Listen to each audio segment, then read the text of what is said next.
भाई कौन है सर? हाँ जी, गुड मॉर्निंग। कैसे हैं आप सभी? बताएं। जो जो लाइव आ चुका है क्लास में।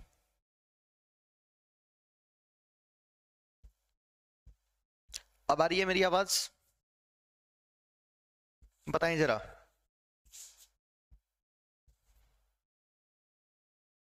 कौन कौन लाइव है और पिछली क्लास में हमने क्या पढ़ा था? आज का टॉपिक मुझे बताएं, फिर हम चलते हैं आगे। बताइए जरा। आवाज आ रही है मेरी? जी, वेरी गुड मॉर्निंग। क्लास बिल्कुल समय पे स्टार्ट हो चुकी है। आ रही है, चलिए। ओके। सुषमा, तो बताओ भाई, पिछली क्लास में क्या पढ़ा था? Last topic.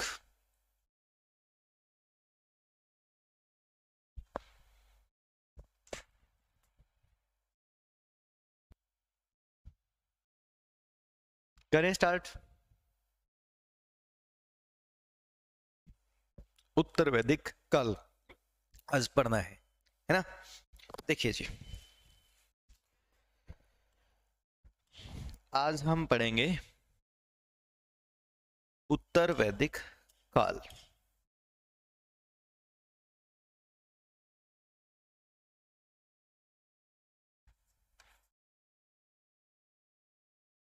उत्तर वैदिक टाइम पीरियड होगा 1000 से लेके 600 बीसी के बीच। उत्तर वैदिक काल 1000 से लेके 600 बीसी के बीच रहेगा।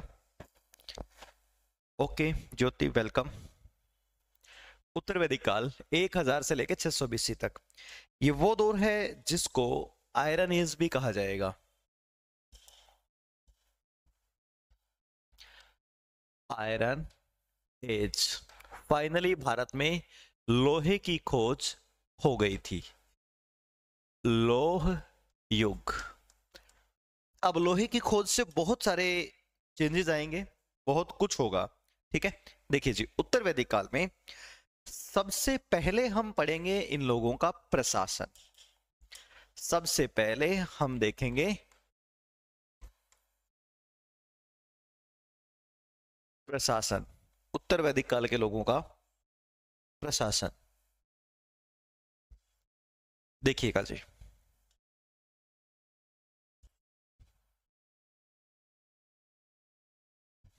समझिएगा। प्रशासन में हम देखेंगे सेम वही बात। सबसे छोटी इकाई, फिर उससे बड़ी, फिर उससे बड़ी, और फिर उससे बड़ी, और उससे भी बड़ी।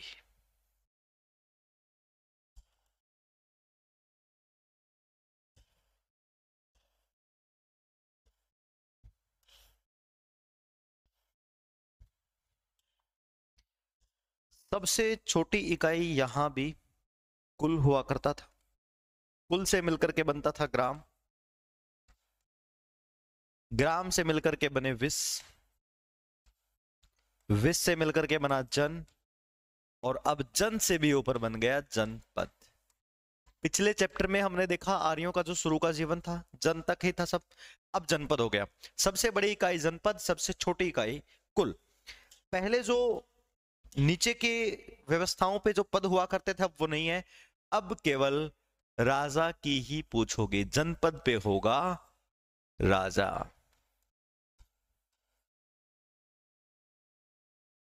जब होगा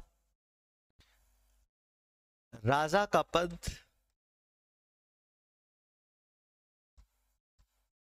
अब वंशानुगत होगा। राजा का बेटा ही राजा बनेगा। अब वो व्यवस्था खत्म हो गई इलेक्शन वाली। राजा के बाद उसका बेटा ही राजा बनेगा। राजा की सहायता के लिए जो दो डिपार्टमेंट हुआ करते थे, सभा और समिति, बंद हो गए।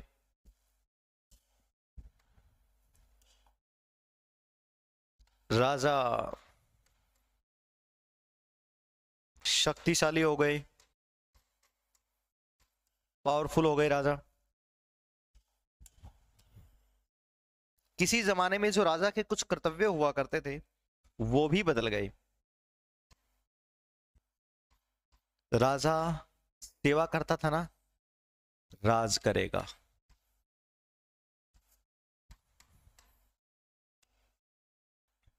राजा भूमि स्वामी होगा। पहले भूमिहीन होता था। राजा युद्ध में भाग नहीं लेगा। राजा वीआईपी हो गए जी, राजा वीआईपी हो गए हैं, ठीक है। तो ये बदला प्रशासन। क्या बुराई आई? बिल्कुल आई जी। आम जनता का तो बुरा हाल कर देंगे ये लोग, ठीक है। राजा अगर गलत करेगा तो राजा को हटाने का प्रोविजन भी नहीं है, राजा की चलेगी। मतलब पहले क्या होता था, जो योग्य है वही राजा। अब क्या है, राजा का बेटा ही राजा। तो व्यवस्था कौन सी सही थी, पिछले लेक्चर वाली या अब वाली? अब वाली। समझ में आ गई बात? राजा वीआईपी हो गया, राजा राज करेगा, न कि सेवा करेगा। राजा भूमिहीन होगा पहले, अब स्वामी होगा। पहले युद्ध में भाग लेता था, अब राजा युद्ध में नहीं जाएगा, युद्ध में जाएगी सेना, राजा आराम से बैठकर आराम करेगा बस, ठीक है।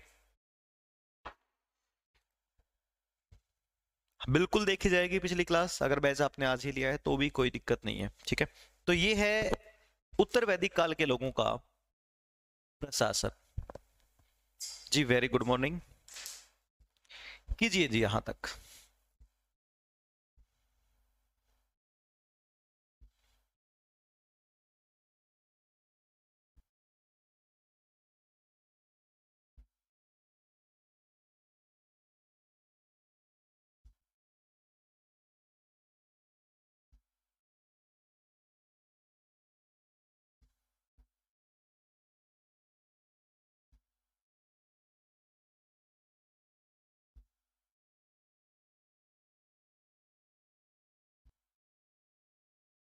बताएं जरा।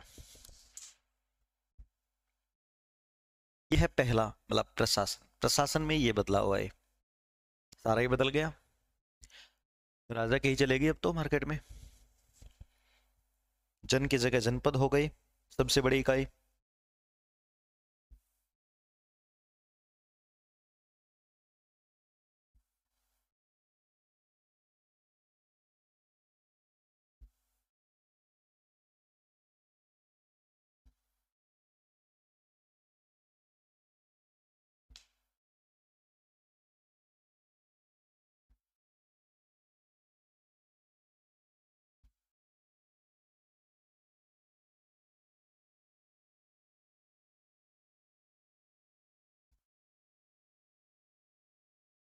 करके नोट इसको बताएं मुझे।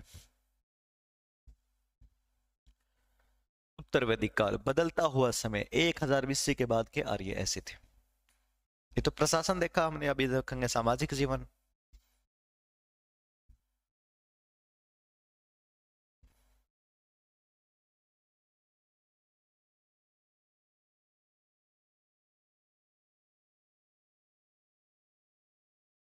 क्लियर?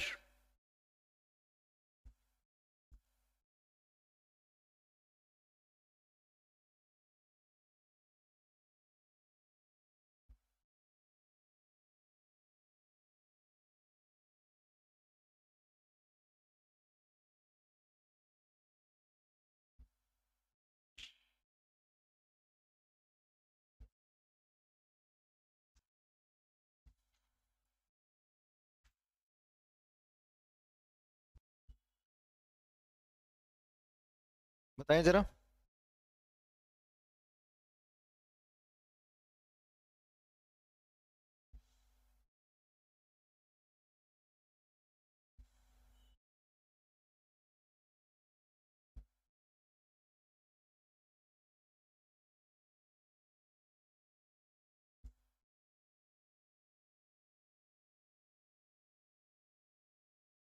बताओ। हो गया?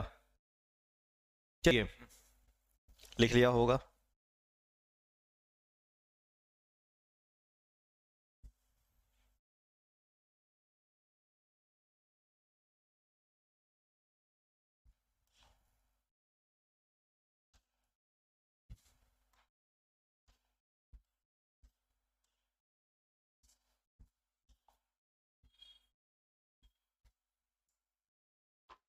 देखिए जी आगे, प्रशासन के बाद हम देखेंगे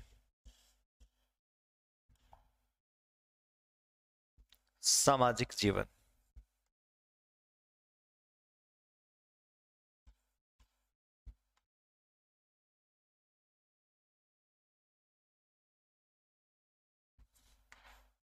सोशल लाइफ देखिए जी उन लोगों की कैसी थी।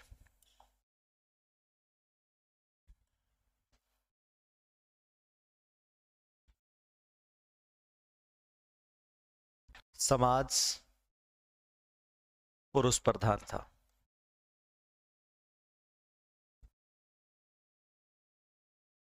समाज पुरुष प्रधान था, ये तो पहले भी था। पुरुष प्रधान समाज ने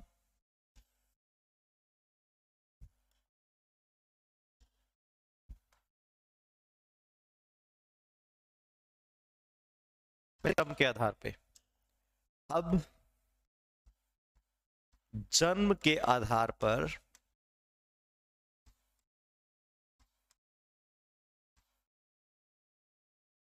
चार वर्ण बने।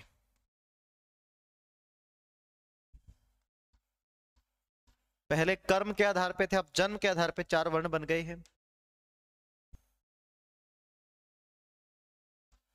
और वो चारों वर्ण हैं ब्राह्मण, क्षत्रिय, वैश्य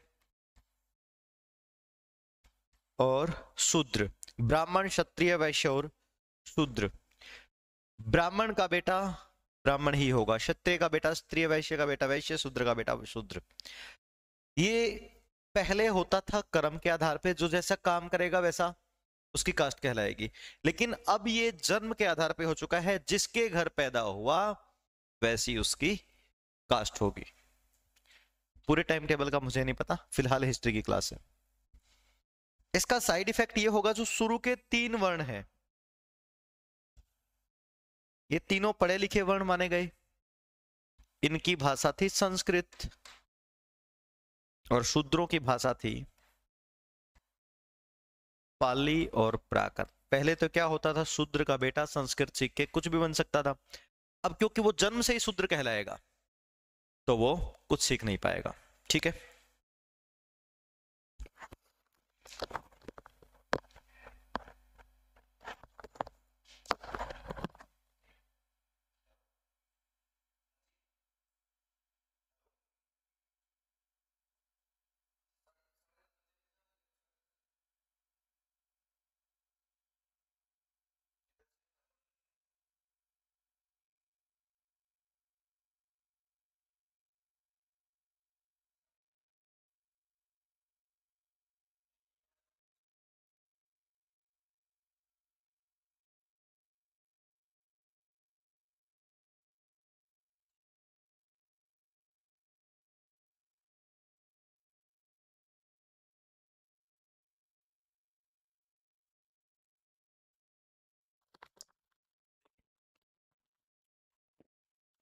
4 वर्ण अब ये जन्म के आधार पे हो गए, यानी जाति प्रथा, काम के बेस पे नहीं है अब।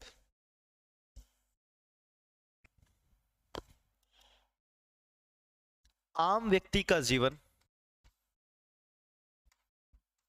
के 4 आश्रम बने। आम व्यक्ति के जीवन के 4 आश्रम बन गए। इनको हम यहीं पढ़ देंगे। आम व्यक्ति के जीवन के 4 आश्रम बन गए, मतलब कि हर किसी को वो 4 आश्रम फॉलो करते हुए जाना होगा।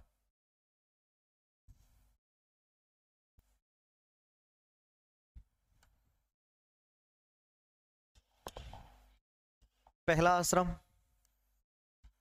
0 से 25 साल की उम्र,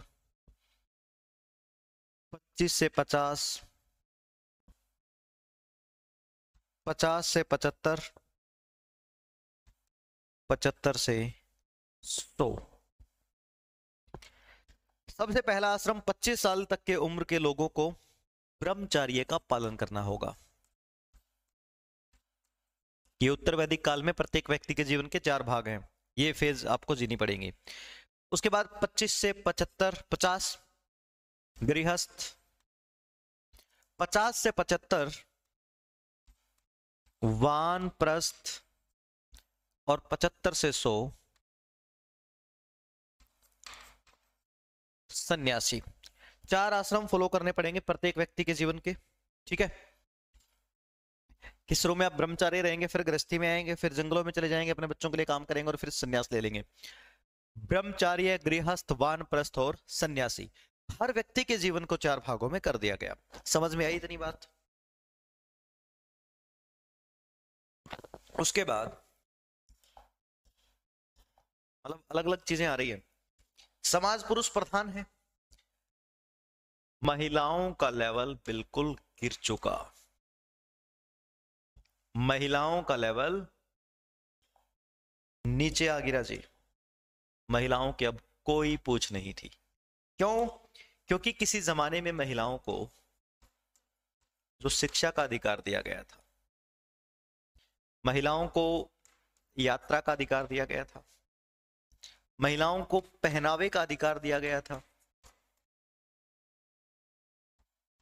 विधवा का विवाह होता था,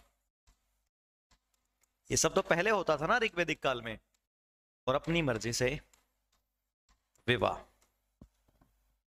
सब कुछ छीन लिया, पढ़ाई लिखाई बंद, घूमना फिरना बंद, पहनावा अपनी मर्जी से बंद, विवाह, सती प्रथा शुरू। विधवा का विवाह नहीं होगा, सती होना होगा। अपनी मर्जी से विवाह बंद, और पुरुषों के हिसाब से 8 प्रकार के विवाह शुरू। 8 प्रकार के विवाह शुरू हो गए। अब हम पढ़ेंगे 8 प्रकार के विवाह, एक बार इसे नोट कीजिए आप लोग फटाफट।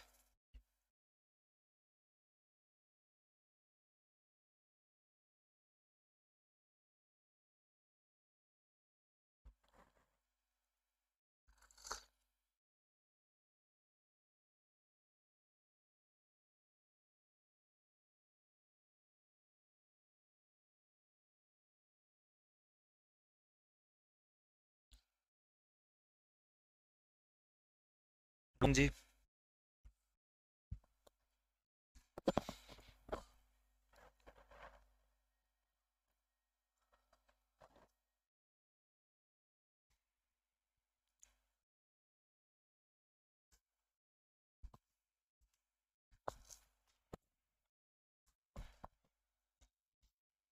बताएं जरा।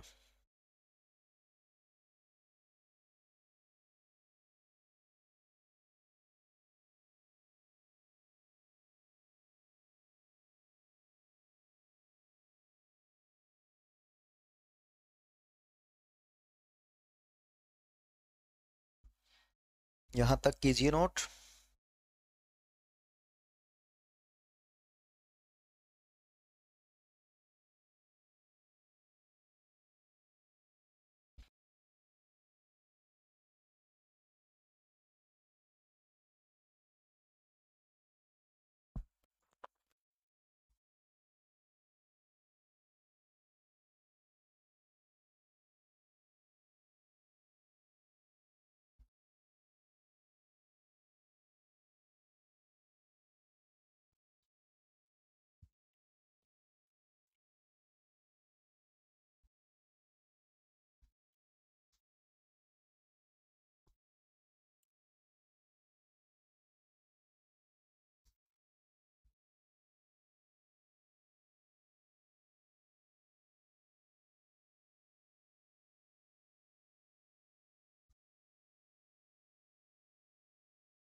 क्लियर है? कमेंट्स ऊपर चले जाते हैं यार।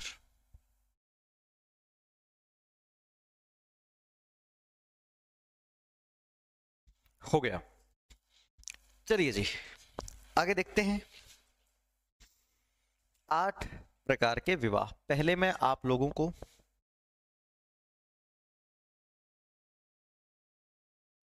उन 8 प्रकार के विवाह के नाम लिखवा देता हूं।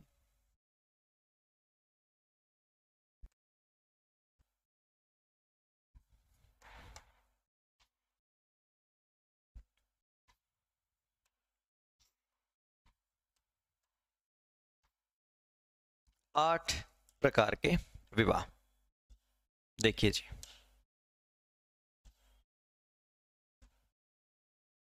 4 ऐसे थे जो उस समय अलाउ नहीं थे और 4 अलाउ थे, तो अलग अलग देखेंगे। ठीक है, देखिए जी, सबसे पहले ब्रह्म विवाह,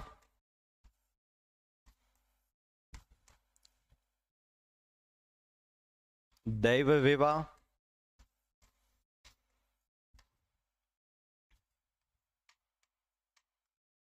आर्ष विवाह,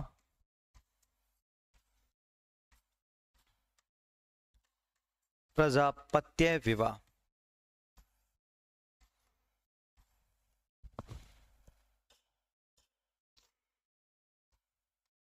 गांधर्व विवाह, पिशाच विवाह,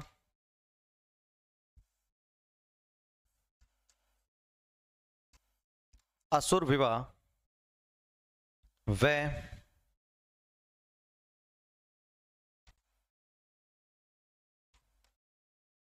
राक्षस विवाह। ठीक है, देख लीजिए एक बार।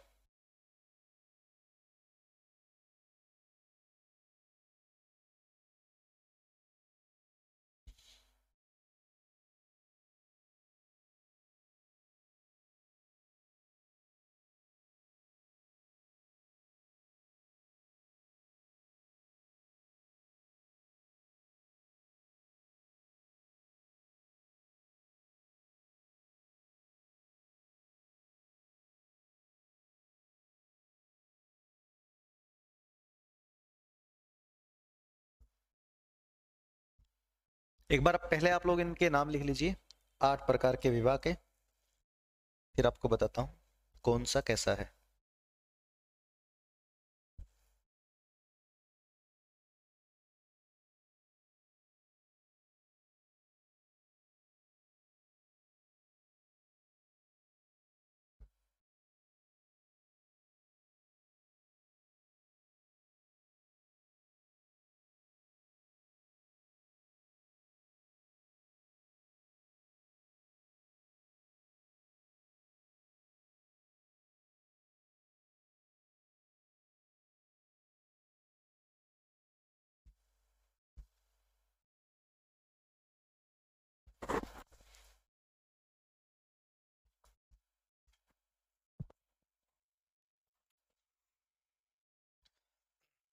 बताएं।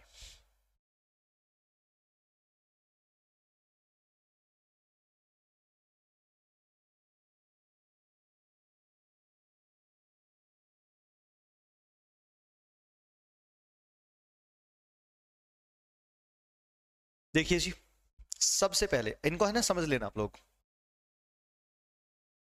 ब्रह्म विवाह होता है लड़की के लिए योग्य वर खोज कर विवाह करना। लड़की के लिए योग्य वर खोज कर विवाह करना यानी अरेंज मैरिज। उस समय होता था, आज भी होता है, तब भी सही था, आज भी सही है। दैव विवाह होता था यज्ञ के बदले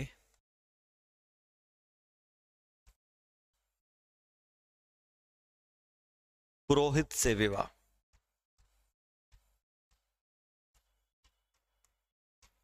उस समय पुरोहित बड़े पढ़े लिखे होते थे, बहुत बड़े विद्वान होते थे। अगर कोई पुरोहित किसी गरीब के घर पे यज्ञ करके आता है तो बदले में वो गरीब अपनी बेटी का विवाह उस पुरोहित के साथ कर देता है दक्षिणा के रूप में। दैव विवाह कहलाता था। आर्स विवाह, गाय या बैल के बदले विवाह। गाय या बैल के बदले, किसी गरीब को कोई व्यक्ति अगर गाय या बैल देकर के आता है तो उससे विवाह हो जाता था। ठीक है, गाय या बैल के बदले में। Sir recorded video playlist play करता हूं तो वीडियो का ऊपर और नीचे का पार्ट क्रॉप हो जाता है। या आप हेल्पलाइन नंबर पे कॉल कीजिएगा जी, जरूर इसका सॉल्यूशन मिलेगा आपको। प्रजापत्य विवाह, लड़की के घर जाकर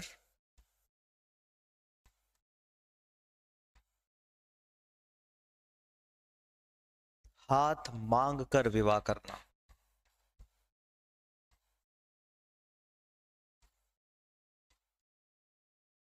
लड़की के घर जाकर उसके पिता से हाथ मांग कर विवाह करना कहलाता है प्रजापत्य विवाह। अब देखो ये चार विवाह, चारों उस जमाने में सही थे। आज इनमें से दो ही होते हैं, कौन कौन से? ब्रह्म विवाह और प्रजापत्य विवाह। अब देखो चार ऐसे विवाह जो उस समय मान्य नहीं थे लेकिन होते थे। गांधर्व विवाह, लड़के और लड़की का भागकर विवाह करना।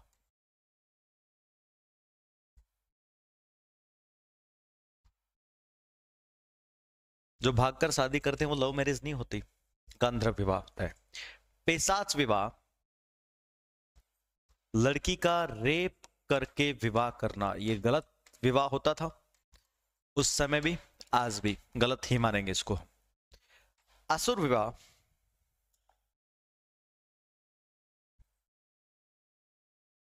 धन के बदले बेटी को बेचकर विवाह करना।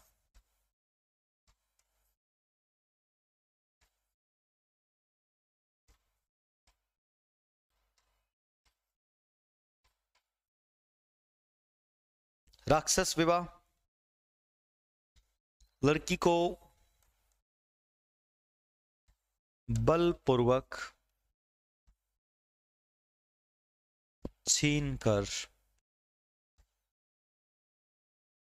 विवाह करना।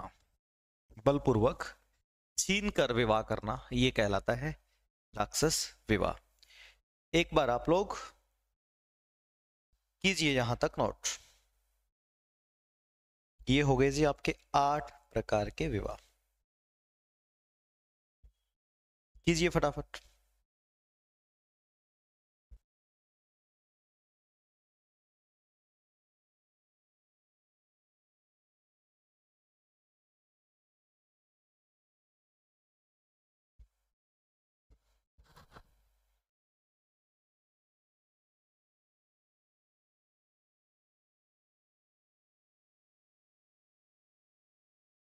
उसके बाद हम देखेंगे उत्तर वैदिक काल का धार्मिक जीवन।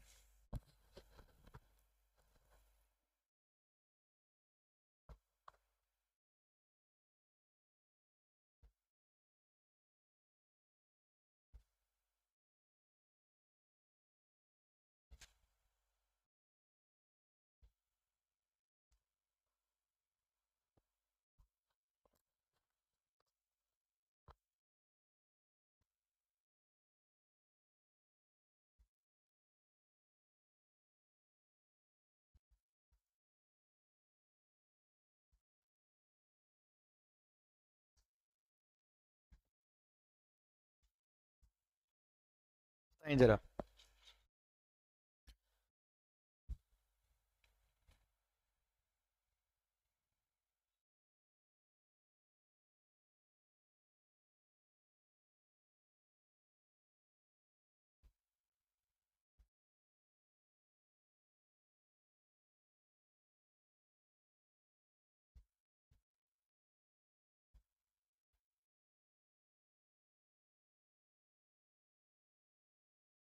क्लियर।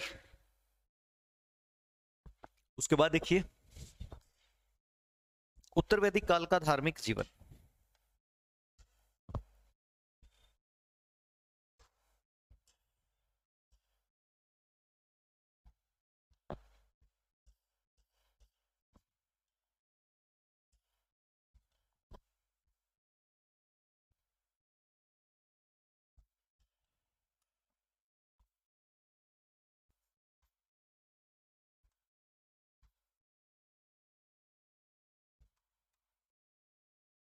धार्मिक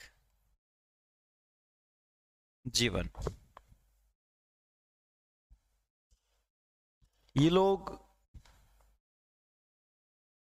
प्रकृति पूजन के साथ साथ, पहले तो प्रकृति पूजन होता था, मूर्ति पूजन भी स्टार्ट हो गया था।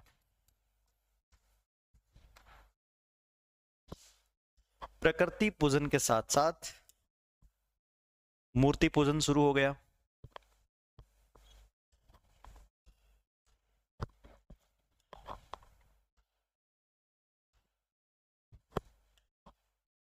इसमें अंधविश्वास बढ़ गया।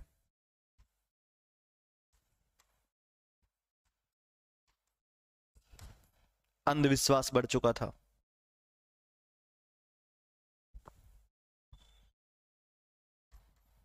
जादू टोने शुरू हो गए थे।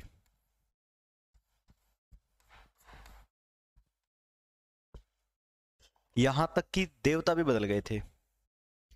जो पूषण देवता किसी जमाने में पशुओं के देवता होते थे, वो शूद्रों के देवता बने। आप सोचिए,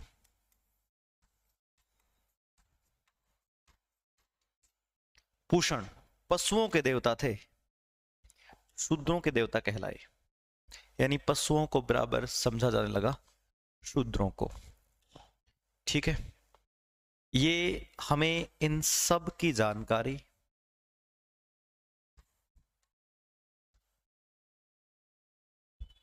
अथर्ववेद से मिलती है।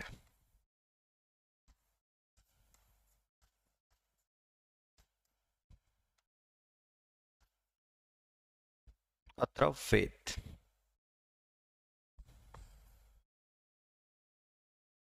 ठीक है, बताएंगे वेदों के बारे में भी। ये था उन लोगों का धार्मिक जीवन। कीजिए नोट।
करो भाई।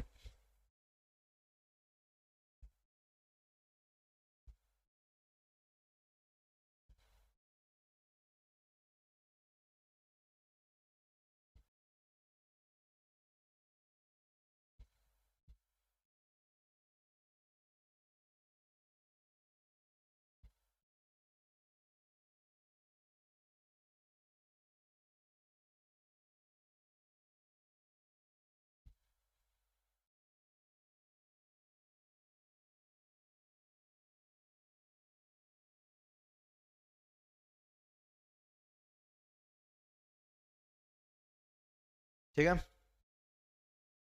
अब देखिए जी आर्थिक जीवन।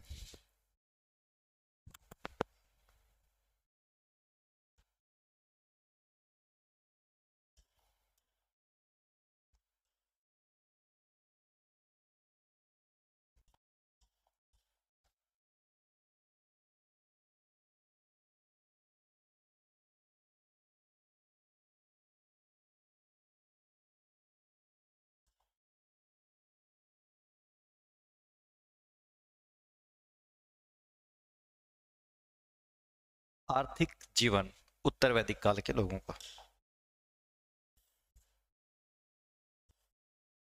देखें जरा, इन लोगों का मुख्य कार्य अब कृषि हो गया था।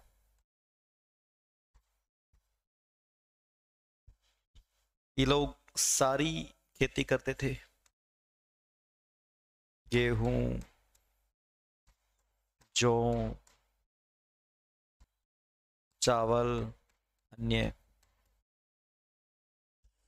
अब पहले नंबर पे हो गया था कृषि। कृषि का पहले नंबर पे होने का कारण था लोहे की खोज।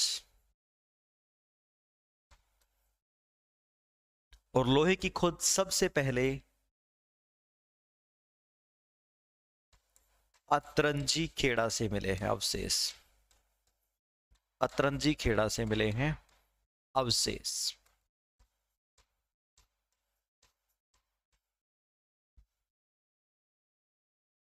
लोहे की खोज हो गई। लोहे की खोज के कारण औजार जो पत्थरों के होते थे वो कृषि के लिए अब लोहे के बनेंगे।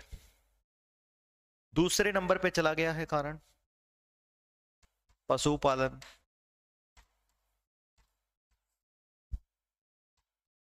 वही सब पशु, कुत्ता, घोड़ा, गाय, अन्य सारे के सारे पशु होंगे इसमें। एक मिनट रुकिएगा जी। हेलो।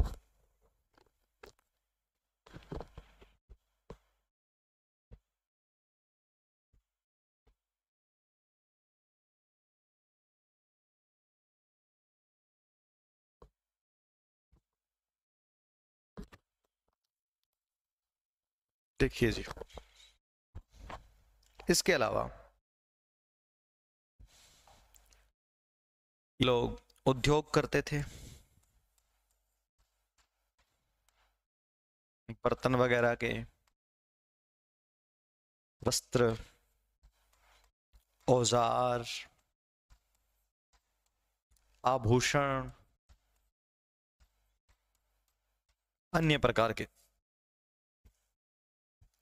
इन लोगों के पास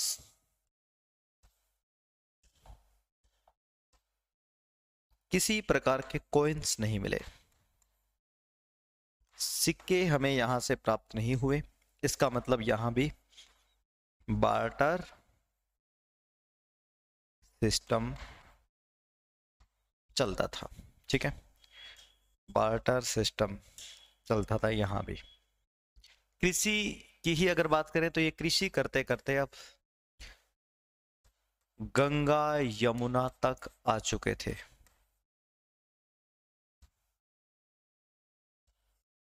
कृषि करते करते ये लोग गंगा यमुना तक आ चुके थे अब। ठीक है, कीजिए नोट।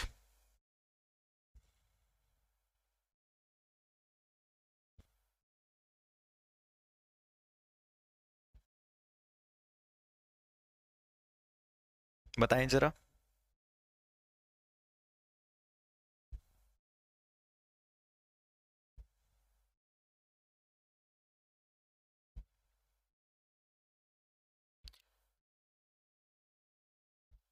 मतलब शुरू में ये लोग जब सप्त सिंधु के एरिया में बसे थे तो वहीं तक थे। अब क्योंकि लोहे की खोज हो गई तो कृषि पे निर्भर होंगे। कृषि करने के लिए उस जगह की खोज करेंगे जहां पे कृषि अच्छी होगी, और कृषि गंगा यमुना के दोआब में अच्छी होती है। तो इसलिए ये लोग शिफ्ट हो गए, सिंध के एरिया को छोड़कर गंगा यमुना के एरिया में बस गए, यानी उत्तर भारत के मैदानी इलाकों में आकर के बस गए थे।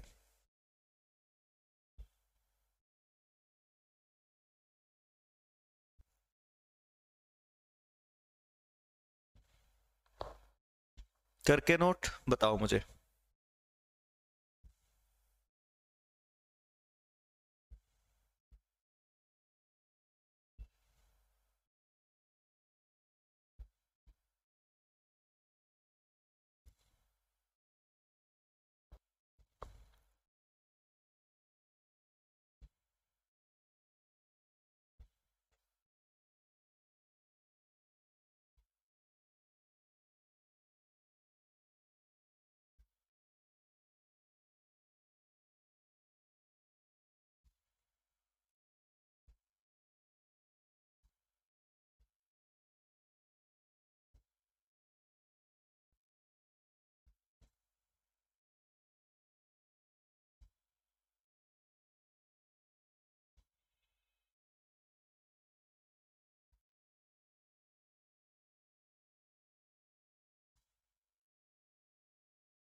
देख लिया।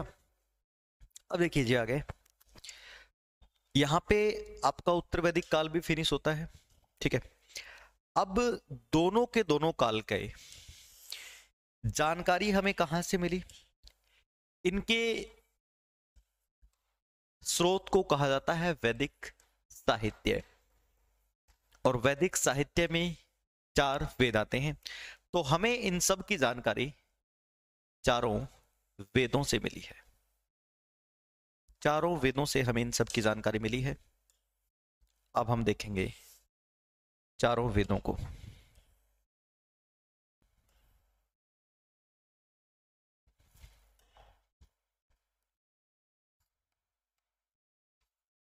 ऋग्वेद,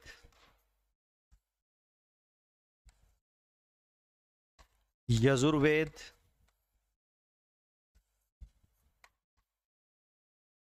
सामवेद, अथर्ववेद।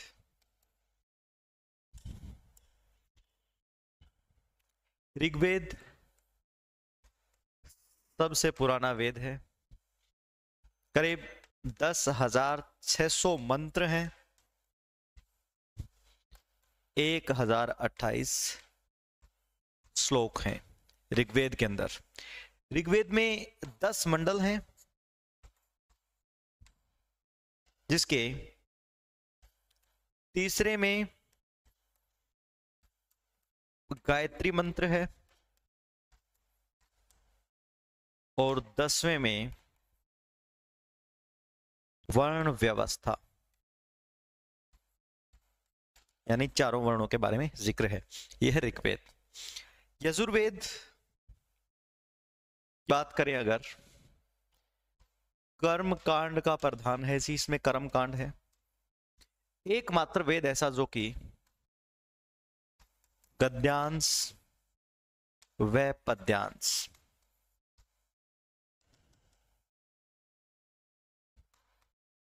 दोनों में लिखा हुआ है, गद्यांश और पद्यांश दोनों में लिखा हुआ है। यजुर्वेद में वर्षा वाले मंत्र भी हैं, वर्षा करने वाले मंत्रों का इसमें उल्लेख है। सामवेद, इसको भारतीय संगीत का जनक कहा जाता है। इसमें से सारा का सारा संगीत ही लिया गया है, और ये ऋग्वेद पर आधारित है।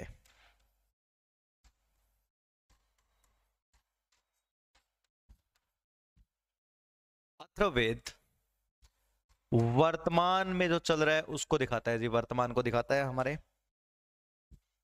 इसमें जादू टोने,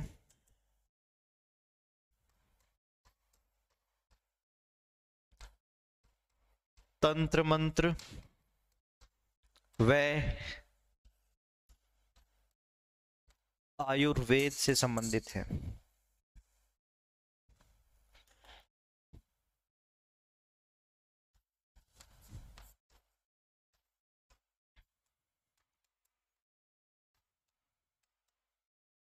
चार वेदों से हमें मिलती है वैदिक साहित्य की जानकारी। अब देखिए, जो ऋग्वेदिक काल है उसके 3 वेद हैं और उत्तर वैदिक काल का ये है, ठीक है। कर लो नोट, मोस्ट इंपोर्टेंट।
बताइए जरा।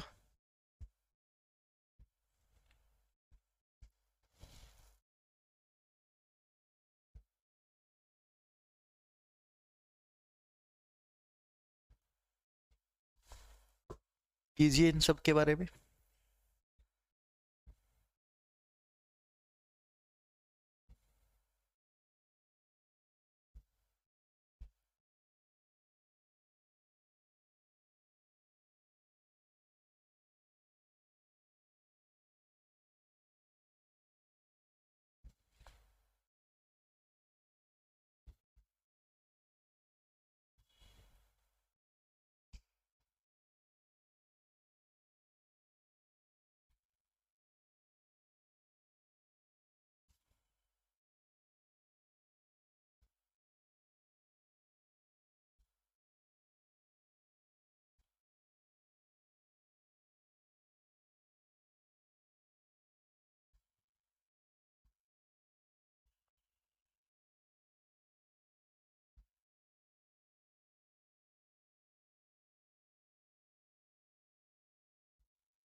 बताओ भाई। तो आपके ये दोनों चैप्टर समाप्त हुए। अब आगे देखिए। ऋग्वैदिक काल और उत्तर वैदिक काल, दोनों में कॉमन बात क्या? ये अच्छाई वाला समय था, ये बुराई वाला समय। अब क्या होगा? अब ध्यान से देखिए।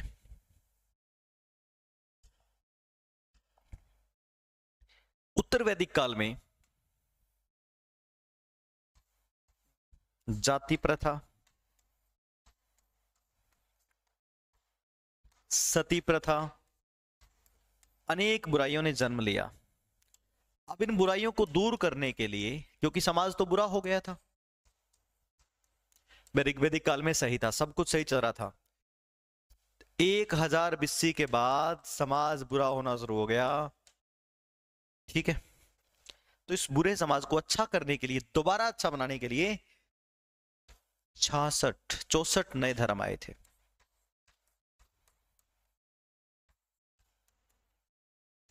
भाई जब जब समाज बुरा होगा कोई तो आएगा सुधारने के लिए। 64 नए धर्म आए थे, जिनमें से 2 पॉपुलर हो गए, जैन व बौद्ध धर्म। जैन धर्म व बौद्ध धर्म, 2 धर्म जो है पॉपुलर हो गए थे। आने वाले समय में हमें इनको पढ़ना है। हमने देखा सिंधु घाटी सभ्यता, फिर हमने देखा ऋग्वैदिक काल, सब कुछ सही चल रहा था। उत्तर वैदिक काल में आपने देखा कितनी बुराइयां आ गई, समाज बदल गया, राजनीति बदल गई, सब कुछ बदल गया। अब इस बदले हुए बुरे समाज को दोबारा अच्छा करने के लिए कोई तो आएगा। तो 64 नए धर्म आए थे, उनमें से 2 धर्म नाम कर गए मार्केट में, एक जैन और एक बौद्ध। यानी अगला लेक्चर क्या होने वाला है बताओ? अगला लेक्चर किसके बारे में पढ़ेंगे हम?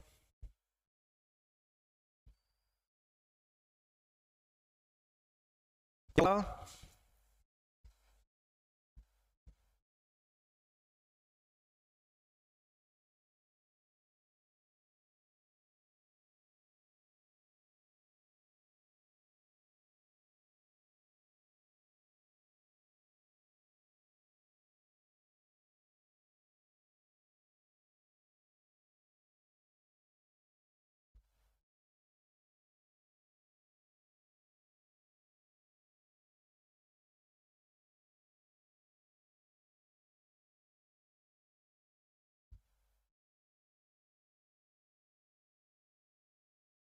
जैन धर्म और बौद्ध धर्म, यानी महात्मा बुद्ध और महावीर स्वामी को पढ़ेंगे। तो ठीक है, आज हम इतना ही करेंगे, अगले लेक्चर में देखेंगे हम लोग। ठीक है जी। Bye bye, thank you.